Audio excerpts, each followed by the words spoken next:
Hey guys, it'll be Hollow1 here. Welcome back to another video, and today I've got this Atlas RS1 and a whole bunch of parts that were originally inside of it and now aren't. And I'm going to be trying to make this thing work. Alright, so you may be thinking to yourself, how in the world did this happen?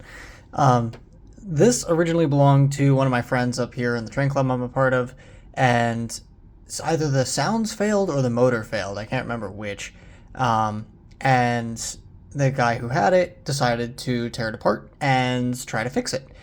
He's pretty savvy with electronics, but no matter what he did, he could not get this thing to work. So he decided to throw in the towel and give the engine to me for me to take a stab at. And if I can get it working, I get to keep it. So that's nice. But I haven't opened this up yet. I have no idea what the internals look like other than, the stuff I can see through the fact that the body is taken apart. Based on the electronics that are here, I'm going to guess that this thing's gutted currently and nothing works. But I'm going to need to go through this and like bench test it or something, make sure that these all work, and then slowly figure out how to piece this thing back together. But I may be in over my head here, so I guess stick around and see how much trouble I get into with this thing. Okay, so let's move some stuff out of the way here and take a look at what we got. So yes, New Haven, because yep, number 0668. I don't know what the Atlas part number is. I don't have the Atlas box for it. Already the knuckle coupler is shot and it's missing the knuckle. That's fun. I've never seen one like that. Okay, so I'm gonna need a new knuckle, probably just a whole new coupler. Alright, as I suspected, it is completely gutted, so that helps. That's the backup light assembly. Headlight assembly is still in there. Both crew figures are still in there. The speaker's still in there. The wires are everywhere. Oh, that's neat. That's not printed. So the encoder ring on this flywheel is actually engraved. Like it's cut into the flywheel. That's pretty sweet. I'm used to just seeing tape on it. Alright, front motor turns. Rear motor's tight, but turning. I hope this isn't another U-boat. That was a fight to get working. It is slowly getting easier, so I'm just going to say that it hasn't moved in a while. So I guess I'll need to take apart the trucks and do a full servicing on them.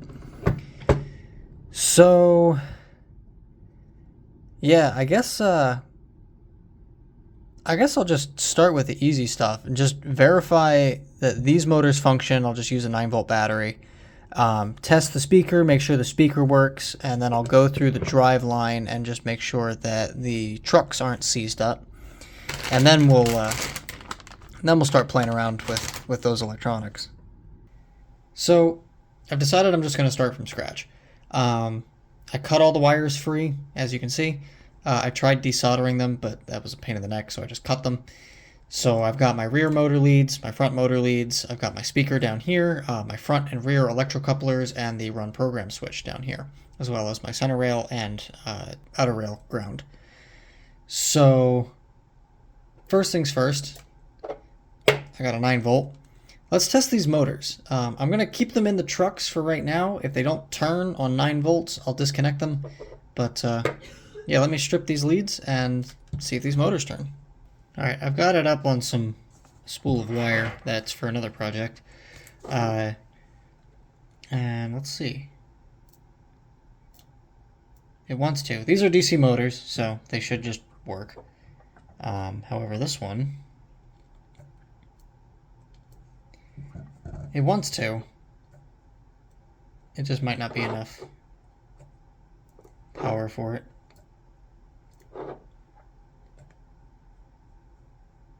Oh, there it goes. It's trying. All right, let's try the rear motor here. This one's probably gonna be worse. Yeah, it wants to. It's turning. I just don't think it has enough voltage. So I'm gonna pull these motors out of the trucks, and obviously service the trucks while I'm in there, and we'll just test these on their own. So I managed to get the truck out. There's 4 of these screws with these little plastic washers on them that go into these 4 holes on this mounting bracket. And then once that's done, you can do in either order, I guess. The screws for the center pickup roller and the ground pickup need to come out. And then to get the coupler out, if you want to remove the coupler like I did, you actually have to de-pin the connector. And I just do that with this little tiny screwdriver. The order of the pins doesn't matter. This is just a coil. It's just an electromagnet, so it doesn't matter what order you put them back in, it will work. So now that this is separated, I did go ahead and I removed that screw in an effort to start to try to figure out how to take the motor off. Apparently that's how you do it. Neat, I guess. So now that that's done, let's see if I can take more of this apart and then test it again. I got it. That's the motor. There are 2 screws in this top plate here. There's one there that you can see, and then there's another one on the other side that you cannot because my lighting is trash. But yeah, now that that's done, I'm going to set that off exactly the way that it is so I remember the order that it goes in. And now this motor has very little resistance. So if I grab my 9-volt again, toss this guy up here, and fire it up.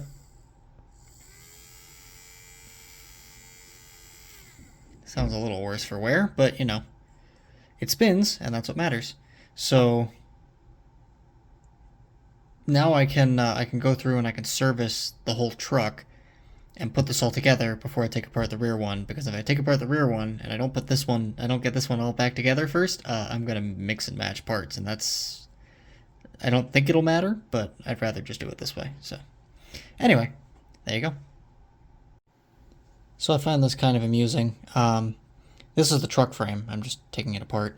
And these springs don't do anything, but check that out. They are real springs. So, well done, Atlas. That is one unnecessary detail that everybody appreciates. Also, this is very similar to the U-boat, although it's not as bad. So the wheels on the truck spin very freely, both do. So I'm not even going to bother taking that apart and checking those axles. But this is the main gear that comes from the motor, and you probably can't tell on the camera how much force I'm having to put into this thing, but this thing does not want to turn. So I'm going to take some pliers. I'm going to do the same thing I did with that U-boat. Just try and crack them loose, wipe off all the old grease, put on some new stuff, and throw the whole thing back together. Okay, so the rear truck was definitely in worse shape. I did need to go through and do the 2 axles and lubricate all the bearings and all that fun stuff. Also just now realizing I guess this would be the fireman / conductor, is falling down, so I'm going to have to fix that. But yeah, so these are now tested and they work. They're very smooth. They can move the whole truck now on just the battery, which is really nice. So that should help slow speed performance. So the next step is to check the speaker and fix our guy. And then I think, other than putting some stuff back together, I think we're done with the frame. Alright, I got my meter here set to resistance. I'm gonna go in here and try and poke at these leads and see what we get. Alright, 7.3 ohms for what's probably an 8 ohm speaker. I think that's good. So speaker is good to go. Looking through my bags of goodies, I found these guys, which I believe go on the side of the fuel tank. So let me see if I can just slide these back into place. Looks like a fairly simple mechanism. Yep. Just slides in. There's 4 guide pins, and then slides over, and then it's locked into place. Simple as that. Also, as a side note, I love the number of switch provisions that are in here.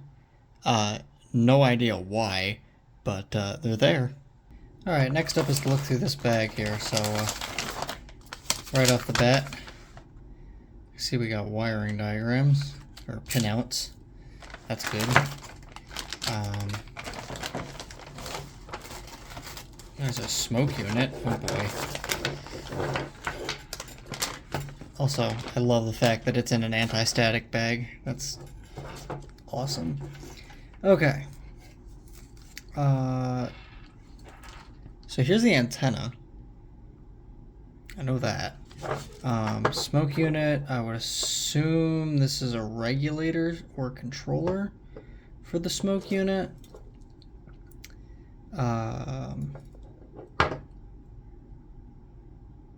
This is probably the photo sensor for the tach on the rear motor. 9-volt hookup. Maybe rail sounds on off.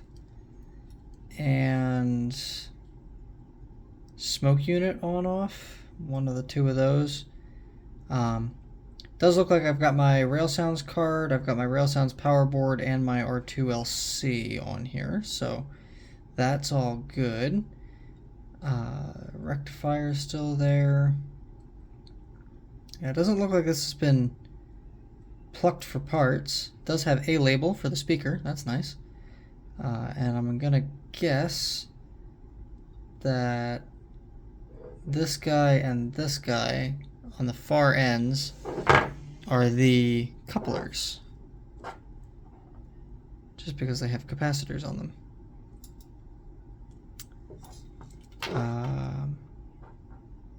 Yeah, so I guess I need to start figuring out what all these extra wires are, what I need and what I don't need, and I'll get back to you guys with what I find out. Alright, so here's what we got. This is the sensor for the encoder for engineer on board, slash, cruise control. This is the smoke on-off switch. This is to the smoke unit. There's a black and a red. I'm assuming that goes to track power. I need to figure that out. The antenna is this gray guy. There's a cut red and black lead here that I'm not sure what these go to. There's this, which is the sound on-off switch. This tape is for the speaker. This, I'm assuming, is power for the board. And then volume potentiometer and 9-volt plug-in. Yeah, and then R2LC, rail sounds board, and rail sounds power board. So that's the layout. Yeah, now I got to figure out what all these loose wires do and how they go back into the locomotive, and then start putting stuff back together. Alright, so I think I got this figured out. I got the board installed. There's a single screw that holds it in, but whatever. Volume pot is plugged in. I got the motors connected. I got power to the board and ground. So, and then the speakers connected down here, as well as the rail sounds on-off switch and the smoke unit on-off switch, but the smoke unit's not in. Last thing I need to do is figure out how to reattach this encoder, or the sensor, and put the main boards back in, and then I can throw it up on the test bench and see if it works. Alright, so everything should, in theory, be good to go, so let's see what happens. Oh. I heard some sound. What do you think it's programmed to? Engine 1? Nope. How about engine 6? Nope. How about engine 68? Nope. Oh, it is engine 1.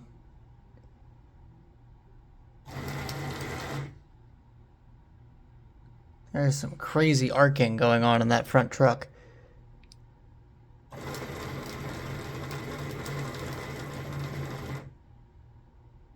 And yeah, I'm sure you're also seeing the fact that every time the motor starts spinning, the CW80 starts flashing.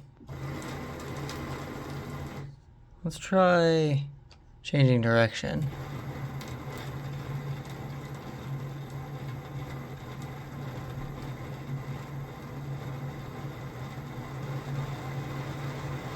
Well, it seems to run in reverse just fine.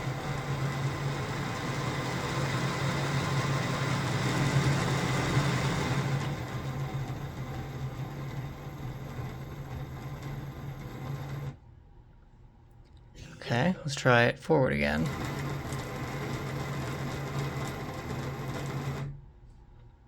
Nope. Didn't like that at all. Okay. So at least the motor works. Or the motors. But no sounds, which is interesting because when you power it up, it makes sound for a second before it fades off.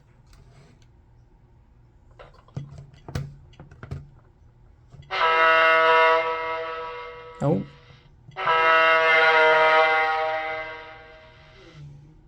So it does make sound. Okay. Alright, let me flip the rail sounds switch and see if it boots up into full rail sounds. Okay. Let's see here. Engine 1.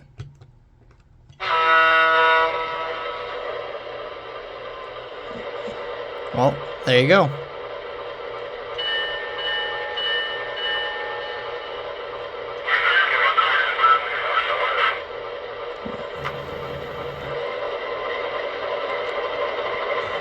And the sensor's working because you could hear it idle up.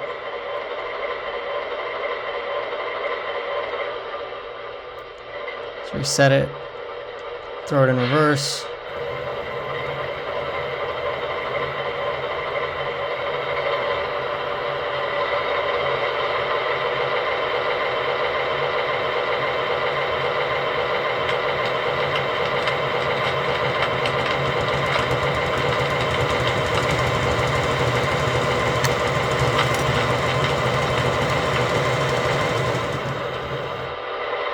Huh, it was on heavy momentum.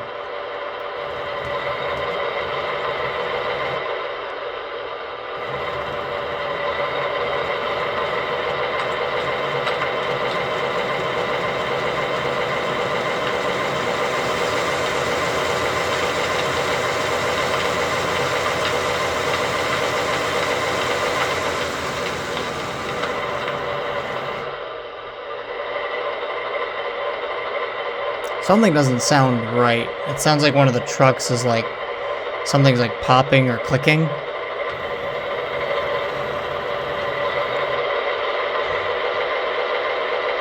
Alright. I know the sounds work. I can turn that off now. Let's put it back in reverse.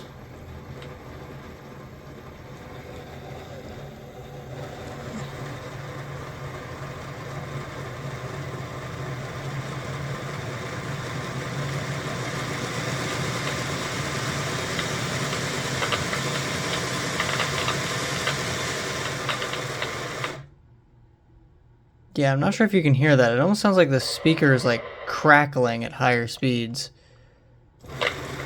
Oh, hello.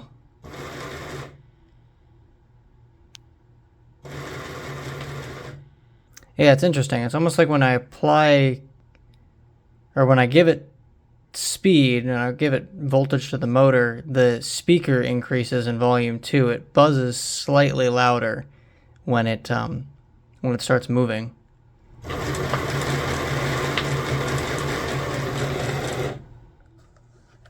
Yeah, I just popped it. Okay. Well, I think I'm going to call it there for tonight. it's late and I need to go to bed. But it's good to know that I have sound, and I fundamentally have motors. They turn, at least. So that's better than what it was when it got here. So we'll keep rolling with that. But anyway, catch you guys whenever I'm working on this again. All right, we're back. So first of all, I glued down this guy, so now he hopefully stays here. What I think is happening is I think there's too much current draw, and that's causing the motors to, or that's causing the transformer to think there's a short because it's not that powerful, and that's what's tripping up this whole thing. So what I'm going to do is I'm going to soak the gears and axles in mineral spirits, try and get all that old crap off, especially on the rear truck, and reapply new grease and oil, and reassemble it, and hopefully there'll be low enough friction at that point that it should, just work. While those are soaking, I'm going to turn my attention to the lighting. These connectors were cut. I do have the plugs for it, so I'm just going to quick strip these, grab some heat shrink, and solder them back together so that the connectors just plug right into the board. I also have to figure out where the run program switch goes, so I'll start working on that too. Alright, so some things have been learned. First of all, this switch that was here was actually plugged into the run program slot. So I put that switch over with the run program markings, and I just took off the 2 leads that were on the other switch, which I now know is the smoke unit switch. However, I did spend like 45 minutes looking at the smoke unit, trying to figure it out, and I am stuck. So I pinned out this connector, this 4-pin, which is what goes to the smoke unit.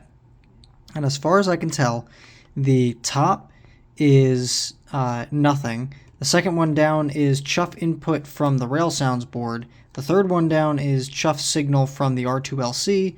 And the fourth one down is 5 volt, or not 5 volt, it's track powered. Either common or hot, I'm not sure which. I think hot. But when I plug in the connector here,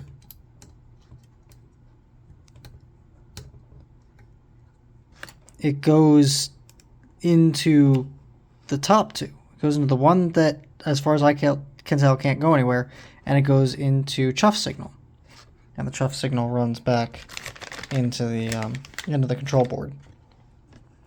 So I'm assuming this wire went to the switch, and there's another loose wire in here that's red, also went to the switch. But I can't figure out, first of all, these 2 wires were already on it, but he may have added these after the fact. So these may be the original wires. But I don't know. Like, I guess I could hook it up, and if I blow up the smoke unit, then I blow up the smoke unit. I wouldn't run it with smoke anyway, but it'd be nice to have the smoke unit in there, so maybe I'll just do that. I don't know. But yeah, if I can't figure this out. I'm sure I'll want to revisit this at some point and make it correct, because I'm trying to get this as close to original as I can. But yeah, I just don't know for right now. Anywho, these are still soaking. I did break them free. You can see all the crap that's come off of them so far, so that's good. That's doing its job. And I connected the plugs for the lights, which are 1.5 miles too long, but whatever. So I think the next step is, after I hook the smoke unit back up to the thing, clean off the wheels, put all the truck assemblies back together, and then I can get into final assembly for the locomotive. Well, that was a struggle. Finally got it all back together. Motor turns with more resistance than I would like, but, is what it is, I guess. Motor sensors back in, smoke units in, the control board's over here. But getting all the connections in for the center rail and the ground was not easy at all. I just knocked off the guy. Whatever. I'll fix it in a second. Because there's no room to get in there. Let's see if I can get some light in there. Probably not. But yeah, that's about what I'm working with to see what that thing looks like. So, not fun. Should have just left the smoke unit out, but we're here now. So, anyway, the front truck should be a lot easier to do because there's nothing in the way. So that should probably only take a couple minutes, and then I should be able to throw this thing on the test stand, and give it a whirl. All right, so it's not the following day. The front motor is back in. I threw it up on the test stand, figured out that when it's in program, when the switch is set to program, it acts really weird. I don't know. Put it back and run and it all works fine-ish. But I had called Atlas last night to try to find replacement couplers because they're not listed for the RS1 on their parts website. And they called me back this morning. And first of all, the couplers are the same as the SD35, which is part 680850. And then I'm also going to probably order some new covers because, I don't know, why not? Depends on how much they cost, I guess. But I might also order some of these E-rings because these things just like to eject themselves. But the big thing that came out of that conversation, well, I guess there were two big things. So I mentioned the motor binding up, and the guy said that some of these trucks have bad castings, and there's a bearing in the bottom of the truck frame that is off center from the centerline axis of the motor shaft. And that causes the worm gear to be driven too hard into the drive gear, and it causes the motor to have increased resistance, like mine does. The way, I guess, to test this is take the motor out, and does your truck free roll? Mine does. Put the motor back in. Does it continue to roll smoothly? Mine does not. So I'm going to guess it's the bearing. He said that I can just remove it and call it good. He also said that in later models, the tooling for the truck was actually updated to prevent that issue. The second big thing that came out of that conversation was I learned that the smoke unit that I have in its current configuration is completely wrong. And he walked me through all of the wiring for the smoke unit from the EOB connector to the smoke controller, which is this little board here, to the smoke unit itself. So I was able to figure out that, or I'm guessing, I haven't tested it yet because I haven't done it yet, but I think this plug got flipped around, and this is supposed to be in the board because, as I may have said in a previous shot, the plugs, the outputs from this board just don't make sense, and that would, if you flip these around, everything makes sense all of a sudden. So that's what I'm assuming the issue is. I also need to rewire the switch so that it actually goes to the correct pins. But yeah, so that's the course of action. So the first thing I'm going to do is probably the truck, just get the worst thing out of the way right off the bat because this is a pain in the neck. And then once I have the truck spinning nice and smooth, hopefully, I'm going to start working on the smoke unit. So I got the truck blown apart again. By the way, in order to do this, you have to take off the board on top of the smoke unit in order to get the screwdriver down on an angle to remove the grounding bolt, so that the pickup, and you have to remove the EOB sensor to drop down the truck frame away from the motor assembly. Anyway, all the way down to the bottom of here that you can't see is this brass bushing, or plain bearing, and on top of it is this little plastic like insulator doodabber that's getting grease all over the place. So I just yanked these out, and we'll see how it performs. But without the motor in it, it rolls very freely. So I do think it was the that bearing, but we'll find out when we put it all back together. It's either going to work or I'm going to be fighting with this again so I can put the bearing back in so I don't lose it. So it's all back together now, and yeah, that's way smoother. Also, as another note, the spec'd gap between the encoder sensor thing and the wheel itself is 30 thou, or 0.030, plus or minus like 10 or 20 thou. So yeah, that's neat. I have no idea if that's the correct spacing. There was a block on the back of it that was used as spacing.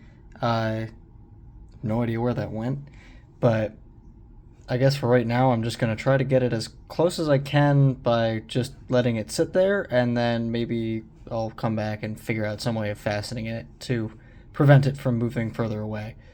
But yeah, anyway, now let's get into the smoke unit wiring. Okay, so I think I need to repin some of these connectors. As I said, I think this connector goes into the EOB board, and the reason for that is because on the EOB board, the pin closest to the center of the board is fan positive, and then you have chuff signal from the rail sounds board, followed by the R2LC smoke on-off signal and ground. Why ground is red is beyond me. So I think what I'm going to do is I'm going to flip these pins around because I want ground to be yellow, because in my head, anything that carries positive voltage should be red, but it's also AC, so although it might be filtered DC at this point, I don't remember. So I'm just using a screwdriver to pry up on the tabs on these JSTs. I think these are probably 2mm, so I want to say PH. I think that's how that works. I should know, I just did a bunch of them. Okay, so I now have the R2LC signal going into the smoke switch. The smoke switch comes back on purple. And that should be, this connector should now be done. So I can plug this in. And now this connector.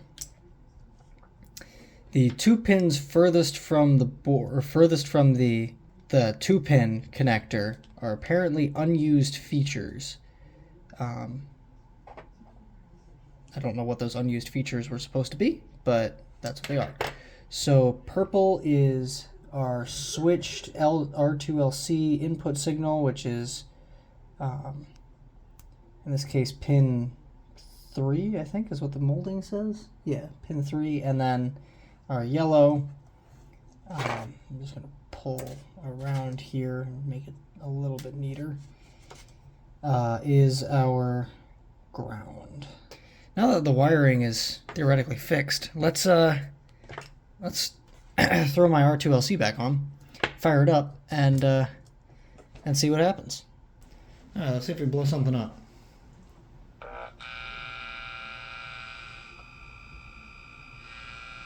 Definitely buzzes a bunch. Alright, engine 1. Doesn't do anything. Oh. So my EOB sensor's way off.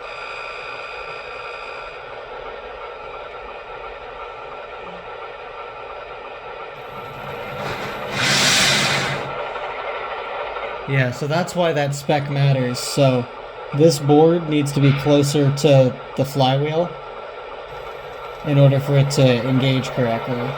But now at speed step 1, it's not pulling all the amps out of my CW80, so it doesn't think there's a direct short, which is nice.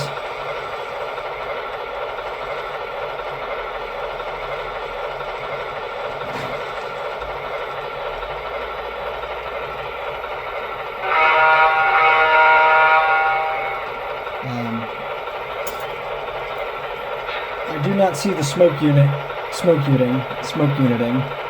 so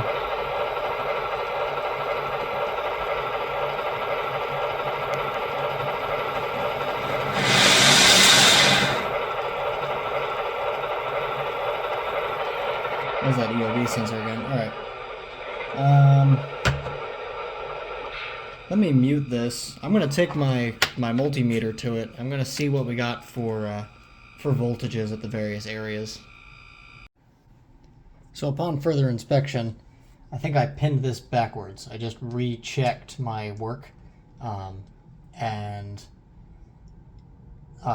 the pins furthest away, the furthest pin away is ground, and then I would assume that the other one is your input voltage. So let me put these pins back where they were, and we'll try it again. Alright, let's power it up here and see what it does.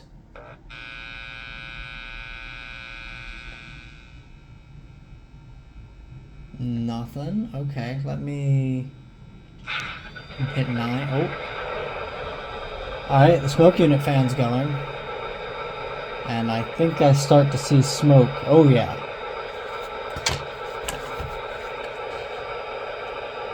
Yeah, that's pretty extreme. Okay. It's actually like kind of concerning. I'm gonna shut that off. I did pull the thermistor slightly further away from the heating element, which theoretically allows it to get a little warmer, which is probably why it's doing that. I know it doesn't make any sense for a diesel, because diesels don't smoke the way steam engines do. We're just gonna say it's an ALCo, and yup. So, next thing for me to do, and the last thing, hopefully, is figure out how to shim this EOB sensor so it stops walking away from the motor and taking off every time I go to put it in speed step 1. Which it didn't do that time, but you know, I'd like it to continue to do that. So let's hop to it. The guy fell off again. So what I did was I just stacked a bunch of double-sided tape up here, and it seems to be doing just fine. I can turn the truck and it doesn't bind up. The fact that it's pliable means that it can easily compress without damaging the circuit board on top of the smoke unit, which is nice. So the last thing, I feel like I keep saying this, is to put everything back together. I am going to throw in the 9-volt. I tend to put electrical tape over top of these because I don't like the idea of them touching one of these boards and shorting. So this is just what I do. But I'm going to throw this back in case I decide to sell this engine or trade it for something. I want it to be as complete as possible. So anyway, let me try to figure out how to stuff all of this back into this little tiny shell. Yeah, wish me luck. So if you're wondering what it's like to put this thing back together, try shoving 2 gallons of water into a 1-gallon jug. It's just, that's what it's like. I've got mad respect for the people that design these things and figure out how to fit all of this stuff into that little shell. So it's all back together now. There's some pretty smart design features too, like the battery actually goes in that little box that slides off on the bottom. That was removed when I first got it, and the reason I think the battery goes there is because that's really the only place it fits. Also, the smoke unit control board goes in the short hood. It's held by the same bracket that holds the fixture for the rear headlight and the rear number boards, which is pretty sweet.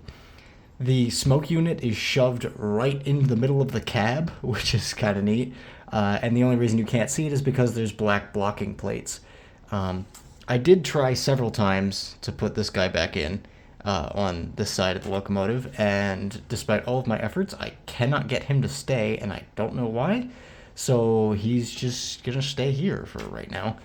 I do have to take this whole engine apart again at some point, because I need to put new electrocouplers on it. That's the only thing that I haven't done yet. And once I get those in probably a week or two, I will throw them on, and then I'll record a sound demo of it. But this is where I'm going to leave it for right now. Electrocouplers are relatively simple. If you can take the old ones off, you can put the new ones on. So, yeah. If you guys have any questions about anything about this engine, let me know in the comments. I'll put a picture of the wiring diagram that I drew on screen now so that you can pause it and take a look at it. Again, huge thank you to Atlas Product Support for helping me out with making that diagram. But yeah, if you guys know of any issues with the RS1 that I should be aware of and try to fix before it happens, I believe this is a first run RS1. Drop that in the comments too. I'm trying to future-proof this thing as much as possible because I don't want to be in here very often because it's sort of a pain in the neck. But yeah, I hope you all enjoyed. I hope you all learned something. I am CW Hollow One, and have a good day, or maybe good night in your case. See ya.